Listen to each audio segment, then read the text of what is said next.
Olá, aluno, seja muito bem-vindo de volta e vamos dar continuidade aos nossos estudos. Na aula de hoje, então, seguindo o nosso cronograma, nós vamos falar a respeito da contração muscular. Vamos saber como funciona a contração muscular de forma mais profunda? Bora lá, então. Compartilhando tela com vocês, vem junto comigo. Vamos lá. Vamos lá, em linhas gerais, né? Falando de modo geral agora, da forma mais macro, vamos entender, na verdade, né, o que é o músculo e como funciona, na verdade, a menor unidade do músculo, que é a célula muscular propriamente dita, tá? Então, o músculo, na verdade, como vocês podem ver aqui, né, ele é, na verdade, um monte de proteína, vamos dizer assim, né, acumuladas, tá? Que formam aí um tecido que, por sua vez, é um tecido que pode se movimentar, que na verdade causa, inclusive, o movimento, tá? E esse movimento, inclusive, ele é causado especialmente por duas proteínas que existem dentro das células musculares, e sobre elas, especialmente, a gente vai se aprofundar um pouco mais, tá? Nós estamos falando aí, especialmente, dos filamentos de miosina e actina. Bora lá? Então, olha só. Cada fibra muscular, a menor unidade aí do músculo de modo geral, né? Cada fibra muscular, ela consiste em um cilindro estreito e alongado, que geralmente se estende por todo o comprimento do músculo. Esse cilindro, né, estreito e alongado, por sua vez, tá? Se não for a maior célula do corpo humano, é certamente uma das maiores células do corpo humano, tá? Essa célula, por sua vez, ela é tão longa, mas tão longa, né, que ela pode ser comparada, por exemplo, a um fio de cabelo. Eu sei que do ponto de vista macroscópico, ou seja, do nosso mundo, né? Aqui, um fio de cabelo, por exemplo, pode parecer muito pequeno, mas no mundo microscópico, tá? É muito, mas muito grande mesmo aí, o tamanho aí de uma fibra muscular ser do tamanho aí de um fio de cabelo de modo geral. Pode ter certeza que é bastante grande, tá? Bom, outras coisas importantes, olha só, né? Diferentemente aí da maioria, né, das células, a célula muscular ela é multinucleada, tá? Isso quer dizer o quê? Isso quer dizer o seguinte, tá? Olha só, a maior parte das células musculares, tá? Elas são, na verdade, né, mononucleares. O que isso quer dizer? Isso quer dizer que a gente só tem um núcleo único central na célula, né? Então, na célula, no meio da célula, a gente só tem aí um núcleo que, por sua vez, faz as principais funções aí, propriamente ditas, da célula, né? Então, é esse núcleo que controla principalmente aí os principais desfechos no que diz respeito ao controle, né, energético, ao controle bioquímico, né, da célula propriamente dita. Mas, no caso da célula muscular, tá? Especialmente porque ela é muito grande, ela é muito comprida, apenas um núcleo, tá? Não faria, na verdade, o papel que nós precisaríamos, né? Que ela deveria fazer, na verdade, né? Então, primeiro, esses núcleos, né? Eles são diversos, a gente não tem um só, e além disso, né? Esses núcleos, eles são, na verdade, ao invés de no centro da célula, no centro da fibra muscular, eles ficam, na verdade, na superfície. Como vocês podem ver aqui, então, né, eles ficam especialmente aí, né, muito próximos ao sarcolema, tá? Ou seja, aí na superfície da célula muscular propriamente dita, né? Então nós temos aqui, né, a representação dos núcleos, desses diversos núcleos que existem numa célula muscular. Bora lá. Olha só, dando continuidade aqui, né? Então, a membrana, né, celular que circunda aí a fibra muscular, por sua vez, ela é denominada sarcolema, tá? Então, o que que acontece, né? Toda essa membrana que envolve a célula muscular, tá? Na célula muscular é chamada de sarcolema. Nas células comuns, na maior parte das células, nós chamamos essa parte aí de membrana plasmática, tá? Mas especialmente na célula muscular, sarcolema é o nome denominado técnico aí para essa parte da célula, tá? E embaixo da célula, né, ou embaixo da célula, não, desculpa, embaixo do sarcolema, embaixo dessa membrana, por sua vez, nós encontramos aí o sarcoplasma, tá? Que nas outras células é denominado aí, né, citoplasma, mas nós chamamos aí de sarcoplasma na célula muscular, tá? E ela, por sua vez, aí contém, né, diversas proteínas e organelas, assim como também miofibrilas específicas, como os filamentos de miosina e actina, que nós vamos estudar de forma mais específica adiante ainda nessa aula. Vamos dar continuidade aqui. Vamos lá, outras informações importantes. As miofibrilas, por sua vez, tá? Eles são filamentos, né, de miosina e actina, tá? E as miofibrilas, elas podem ser subdivididas em segmentos individuais, que nós chamamos aí de sarcômeros, tudo bem? Então, olha só, né? Aqui nós temos um corte longitudinal, tá? Aqui da célula, então um corte de comprido, e aí você consegue ver aqui as fibras musculares, tá vendo? Tá? E aí dentro aqui dessas fibras musculares, nós temos aí os filamentos de miosina e actina. É possível observar também os núcleos. Olha que legal os núcleos aqui, ó. A gente consegue ver também de forma bastante nítida, tá? E num corte transversal, tá? Como esse que a gente está vendo aqui, a gente consegue ver aqui também as fibras musculares e os núcleos propriamente ditos, tá bom? Vamos lá, tá? Os sarcômeros, que foram aquilo que a gente conversou agora, acabou de conversar, tá? Eles são, na verdade, né, uma espécie de vagão de um trem, tá? Vamos tentar fazer mais ou menos essa analogia para a gente poder entender de forma mais sucinta, de forma mais lúdica, né? Digamos assim, forma mais lúdica. Então, olha só, vamos imaginar o seguinte, tá? Olha só. Vamos imaginar que uma célula muscular, ela é um trem grande, comprido, com diversos vagões, como esse que vocês estão vendo aqui, tá? A gente tem aí, então, um trem com vários vagões, tá bom? Esse trem, por sua vez, né, em cada vagão, ele tem diversas substâncias dentro, ele tem diversos materiais dentro, tá? Esses materiais, se a gente for comparar, fazer uma analogia com a célula muscular, ela pode ser apontada, por exemplo, como as proteínas contráteis que existem dentro do músculo, tá? Então, assim, cada sarcômero que a gente chama, na verdade, um vagão diferente, tá? Desse trem bem compridão aí, desse treino bem compridão. Dentro desse trem, esses vagões, eles possuem proteínas contráteis, chamadas de filamentos de miosina quitina, tá? Que, por sua vez, eles estão aí, ó, organizados dessa forma, tá? De forma horizontal, tá bom? Tá? Então, olha só, vamos olhar aqui, né? Esse trem comprido. E aí, quando a gente olha esse trem aqui, a gente vê que ele tem diversos vagões, ó. Daqui para cá tem um vagão, daqui para cá tem outro vagão, daqui para cá tem outro vagão e assim por diante, tá? Cada vagão desse aqui, tá? É separado por uma membrana que nós chamamos de linha Z, tá? Tá escrito aqui, ó, linha Z. Essa linha Z, por sua vez, determina onde começa e aonde termina um vagão, tá bom? Quais são esses vagões aí? E dentro dele nós temos aí os filamentos de miosina e actina que vão entrar em ação. Daqui a pouco a gente vai ver um pouco mais sobre isso, tá bom? Então, olha só, os filamentos de miosina, né, eles estão localizados aí principalmente na banda A, tá? E os filamentos de actina são localizados principalmente na banda I. O que isso quer dizer? Isso quer dizer o seguinte, vamos lá. Que dentro de um sarcômero, na verdade, né, nós temos vagões, ou nós temos assentos, ou nós temos lugares diferentes. E diferentes proteínas ficam em diferentes locais dentro desse sarcômero, tá bom? Então vamos lá. Nós temos aqui, ó, uma linha Z e do outro lado aqui também uma linha Z, tá? Então daqui para cá nós temos um sarcômero, beleza? Eu quero que vocês reparem, ó, que nós temos aqui linhas vermelhas e linhas azuis, tá bom? O que nós temos aqui na linha azul, nós chamamos de filamento de actina. Esses filamentos de actina são proteínas contráteis que estão ancoradas aqui nas linhas Z, tá vendo? Então, olha só, nós temos uma banda I aqui, né? Que aqui no meio a gente tem uma linha Z, tá? E nós chamamos essa parte aqui, então, de banda I, tá? Agora, existe uma outra parte, tá, do sarcômero que vocês podem reparar que nós temos principalmente, na verdade, filamentos, tá, de miosina, olha só, ao invés de filamentos de actina, que são os vermelhos, como esses aqui, ó. Essa parte aqui, nós chamamos então de banda A.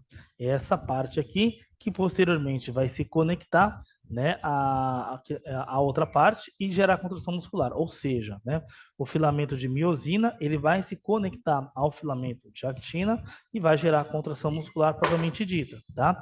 E a gente vai daqui a pouco estudar um pouco mais a fundo a respeito de como isso tudo acontece, tá bom? Bom, aqui nós temos uma imagem de microscópio, né?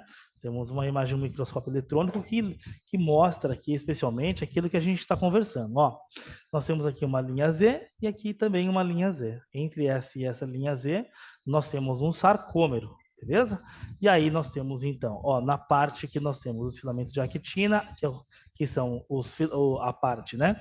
Então ancorada, né? Grudada aqui na linha Z, nós temos os filamentos de actina, tá? E no meio nós temos principalmente aí os filamentos de miosina, nós chamamos de banda A, tá? É só você lembrar, para você não esquecer, o seguinte, que a miosina, ela fica no meio, miosina fica no meio, tá? Então aí a gente consegue aí fazer uma analogia e não esquecer mais a respeito disso, beleza? Vamos dar continuidade aqui agora, bora lá. Ó, bom, agora falando, né, tentando agora adentrar um pouco mais a respeito da contração muscular, como ela acontece, é importante a gente se lembrar de algumas outras estruturas, né, que existem também aí na célula muscular para que consiga, de fato, acontecer aí a contração muscular, tá? Então, olha só, uma dessas estruturas que são importantes, tá? Nós temos aí o retículo sarcoplasmático. Dentro, no interior desse retículo sarcoplasmático, existe uma rede de canais membranosos que vocês estão vendo aí, estão ilustrados nessa imagem, tá? E que cercam a miofibrila de modo geral, tá? Este retículo sarcoplasmático, por sua vez, é onde fica armazenado o cálcio para a contração muscular. É um pouquinho mais para frente, né? Agora que a gente está estudando ainda a anatomia, assim que a gente começar a estudar, né, o canal de ação para a contração muscular, vocês vão perceber que o cálcio, especialmente, é a molécula que regula especialmente aí a contração muscular. Faz parte da contração muscular. Bora lá.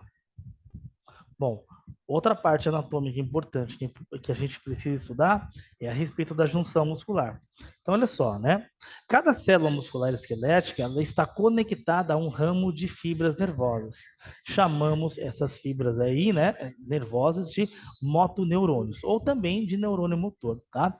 É por intermédio desses neurônios motores, tá, que chegam aí especialmente aí o estímulo para a contração muscular propriamente dito, tá?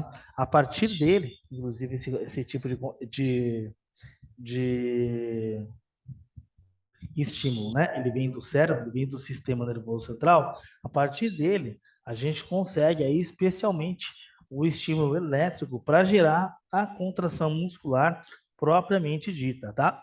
Vamos dar uma olhada como é que isso funciona. Bora lá. Bom, além disso, né, outras estruturas importantes que nós temos aí, são, por exemplo, os túbulos T, tá?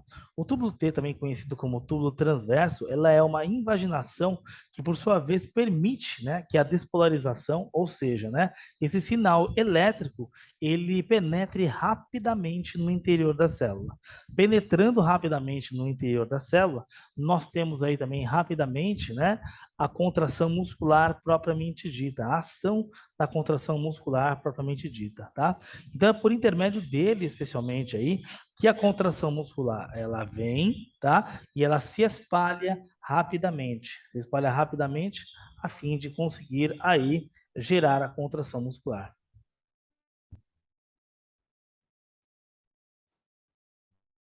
Bom, outra estrutura, né, que a gente precisa falar, conversar a respeito também aqui, é a respeito das pontes cruzadas, tá bom? As pontes cruzadas é algo realmente muito microscópico, muito pequeno, mas que realmente faz a diferença e, na verdade, é o que faz a contração muscular acontecer propriamente dito, tá? Vamos entender um pouquinho, tá? Do que está acontecendo nessa imagem aqui, tá? A priori, para eu conseguir posteriormente explicar mais a respeito para vocês. Olha só, nós temos a representação aqui, tá? De um filamento de miosina. Nós temos aqui a cabeça da miosina, que forma a ponte cruzada, e aqui no meio nós temos um filamento de actina, tá? Então, olha só, tá? Como eu falei para vocês lá atrás, anteriormente, né? A contração muscular, ela acontece quando o filamento de miosina, ele se conecta ao filamento de actina e, por sua vez, existe a formação do que nós chamamos aí de ponte cruzada, e depois aí essa ponte, depois que essa ponte cruzada é formada, né, a cabeça da miosina acaba puxando a actina, né, gerando aí uma contração muscular, um encurtamento, por sua vez, aí do sarcômero, tá bom? Então, olha só, né, no processo de contração muscular, nós temos que a troponina e a tropomiosina, elas impedem, né, a princípio, que a cabeça da miosina se liguem. Então, a primeira coisa que você precisa saber também, além de tudo isso que eu falei, tá, é que, né, a cabeça da miosina e o sítio ativo da actina, eles não ficam conectados o tempo todo, tá? E para que eles não fiquem conectados o tempo todo, né, na verdade aí nós temos alguns mecanismos. Dentre esses mecanismos, nós temos aí a troponina e a tropomiosina, tá? A troponina e a tropomiosina, tá? São algumas proteínas que revestem aqui, ó, a conexão, né, que existe aqui entre os filamentos de miosina e actina. Então é aqui, ó, sítio ativo. Esse sítio ativo é coberto por troponina e tropomiosina, tá bom? O tempo todo. E na verdade, eles só descobrem, né, essa parte aí da actina quando realmente precisa existir, haver a contração muscular propriamente dito. E isso só acontece, inclusive, quando o cálcio participa do processo, só quando o cálcio entra em ação. A gente vai estudar um pouco mais sobre isso. Ó, vamos dar uma olhadinha aqui? Olha lá, com aquilo que eu falei para vocês, ó. Nós temos aqui embaixo, né? Então, o filamento de miosina, de azul, o filamento de actina, e aí de verde e roxo aqui, ó, nós temos os filamentos de troponina e tropomiosina, tá bom? Esse ponto amarelo que vocês estão vendo aqui, ó, é o sítio ativo, tá? E não sei se eu expliquei até o momento o que seria o sítio ativo, mas desde já, né, explicando para vocês aqui o que seria esse sítio ativo, o sítio ativo, tá? Ele nada mais é do que o ponto de ligação entre a cabeça da miosina, tá? E a actina. Então, na verdade, né, ali a cabeça da miosina, ela não se conecta em qualquer lugar na actina. Ela tem um lugar específico. E esse lugar específico, tá? É chamado de sítio ativo, tá bom? Lembrando novamente, para que exista a conexão entre os dois filamentos, filamento de miosina e actina, nós precisamos, especialmente aí, tá, da liberação desse sítio ativo, que fica coberto o tempo todo. E como é que esse sítio ativo ele se libera, tá? Nós temos então aí a liberação de cálcio. Esse cálcio vai se ligar ao complexo troponina-tropomiosina. Depois que o cálcio se ligou, ó, ao complexo troponina-tropomiosina, olha o que acontece. Acontece, então, tá, a liberação do sítio ativo. Depois que acontece a liberação do sítio ativo, aí sim a gente tem a conexão da cabeça da miosina na actina, que por sua vez, tá, depois vai liberar aí, né, a ação motora por intermédio aí da degradação do ATP, da adenosina trifosfato, tá? E a conexão, né? Essa conexão aí do filamento de miosina com a actina é aquilo que nós chamamos então de ponte cruzada. Tá vendo? Nós não temos a conexão aqui, ó, tá vendo? Filamento de miosina, filamento de actina. Aqui nós não temos a conexão. Quando acontece, né, então a liberação desse sítio ativo pela conexão do cálcio, nós temos a liberação desse sítio ativo e existe a conexão do filamento de miosina com a actina, especialmente no sítio ativo. Logo então nós temos a formação aí da ponte cruzada, que por sua vez vai puxar a actina e gerar a contração muscular propriamente dita. Bom, agora que a gente já entendeu, né, especialmente, principalmente a anatomia, e um pouquinho aí da sequência bioquímica, tá, que acontece, os eventos que acontecem para a contração muscular, a gente vai agora, na verdade, aqui, né, colocar em etapas, né, como acontece especialmente a contração muscular. Bom, primeira coisa que você precisa pensar, saber, tá, é que a contração muscular acontece especialmente em 3 etapas: a excitação, a contração e o relaxamento muscular, onde a excitação vem de onde existe o estímulo aí do sistema nervoso central, a contração quando o músculo se contrai propriamente dito, tá? E o relaxamento muscular quando, né, acaba o ATP ou para o estímulo, por exemplo, no sistema nervoso central, e o músculo se relaxa propriamente dito.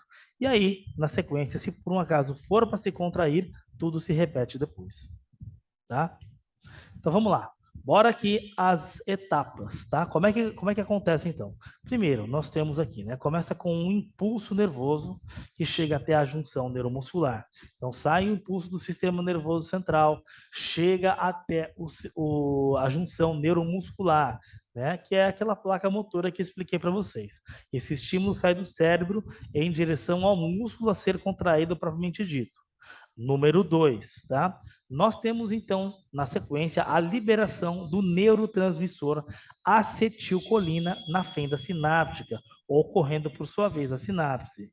Então, né, no número 2 aqui, o neurotransmissor, né, que recebeu o estímulo, libera esse neurotransmissor aí, né, na verdade, a placa motora, né, ela libera esse neurotransmissor chamado acetilcolina na fenda sináptica, que, por sua vez, aí estimula a sinapse, que é o sinal para o músculo se contrair, propriamente dito, tá? Número 3, tá? Acontece, então, o potencial de ação, ou seja, o impulso nervoso, propriamente dito, na placa motora. Então, nós temos aí, né, a ordem, especialmente, para acontecer a contração muscular. Na sequência que acontece, né, essa despolarização elétrica, agora abordando o item número 4, tá? Esse impulso, essa despolarização, ela passa, né, como um impulso nervoso da membrana plasmática, né, para o sarcolema, ou seja, para o interior da célula. Então, no número 4, essa despolarização que chegou no sistema nervoso central, ela, na verdade, adentra a célula muscular propriamente dito, tá? Número 5, etapa número 5, tá? O responsável pela transmissão do potencial de ação, tá? É o túbulo T, tá? Dentro da célula, nós estudamos aí, então, nós vimos que nós temos alguns tubos que canalizam, por sua vez, aí, esse estímulo, tá? Então, existe essa canalização e esse estímulo parte para dentro aí da célula propriamente dito. Número 6, nós temos a liberação, né, no sarcolema, aí pelo retículo sarcoplasmático. Então, liberação do cálcio no sarcolema, tá? Então, depois que acontece esse potencial de ação, essa eletricidade aí dentro do músculo, o cálcio que estava dentro do retículo sarcoplasmático, que eu mostrei anteriormente para vocês, ele é liberado, né, de dentro aí do retículo sarcoplasmático para fora. Quando isso acontece, existe, então, na sequência, as etapas da contração propriamente dita, que é o cálcio, ele se liga, né, à troponina, tá? Complexo troponina, tropomiosina, que nós conversamos anteriormente, tá? Quando existe, né, a conexão do cálcio com esse complexo troponina-tropomiosina, nós vamos para a etapa número 2 da contração muscular, onde acontece, então, a liberação dos sítios ativos. Lembra que a gente falou do sítio ativo? Tá? Que a cabeça da miosina só se conecta em um ponto específico? Pois é. Nós temos, então, a liberação aí dos sítios ativos da actina. Por sua vez, número 3 agora, nós estabelecemos, então, uma ligação forte entre os filamentos de actina e miosina, ou seja, os filamentos contráteis, tá? Formando, por sua vez, aquilo que nós chamamos tecnicamente de ponte cruzada. Número 4, existe então depois a movimentação da cabeça da miosina, tá? Com a liberação de ATP. Esse ATP, essa adenosina trifosfato, por sua vez, como nós vimos anteriormente nos slides anteriores, ela fica principalmente aí na cabeça da miosina, tá? Quando acontece a ligação, existe então depois, né, a despolarização aí, a degradação, né, aí desse ATP. Isso, por sua vez, gera uma energia mecânica que puxa a cabeça da miosina, tá? Isso, por sua vez, faz com que o músculo se contraia, que ele se encurte propriamente dito, tá bom? Depois, tá? Por sua vez, relaxamento muscular, uma outra etapa. Então, nessa etapa, nós temos aí a ausência do impulso nervoso, tá? O cérebro para de mandar o estímulo aí para a contração muscular. Nós temos o retorno do cálcio para o retículo sarcoplasmático. Nós temos, né, o complexo troponina e o cálcio, né, desfeitas a ligação. E nós temos aí uma ligação, número 4 agora, né, estabelecemos uma ligação fraca, né, entre os filamentos de miosina e actina, né? Mesmo porque a gente precisa restabelecer aí com ATP, tá bom? Bom, tá? Aquelas etapas são um pouco mais detalhadas, tá? Mas se vocês quiserem ficar com essas daqui também, ó, tá? Se quiser dar um print e ficar com esse resumo aqui que eu montei para vocês, tá? Creio que pode ajudar também, tá bom? Pessoal, no que diz respeito aí à aula sobre contração muscular, eu fico por aqui. Espero que você tenha aprendido, que você tenha gostado, tá bom? E que você tenha aí, por sua vez, conseguido absorver bastante conteúdo com a aula de hoje. É um prazer estar com vocês hoje aqui, tá? Eu fico por aqui, mas a gente se vê numa próxima, tá bom, pessoal? Até mais. Tchau, tchau.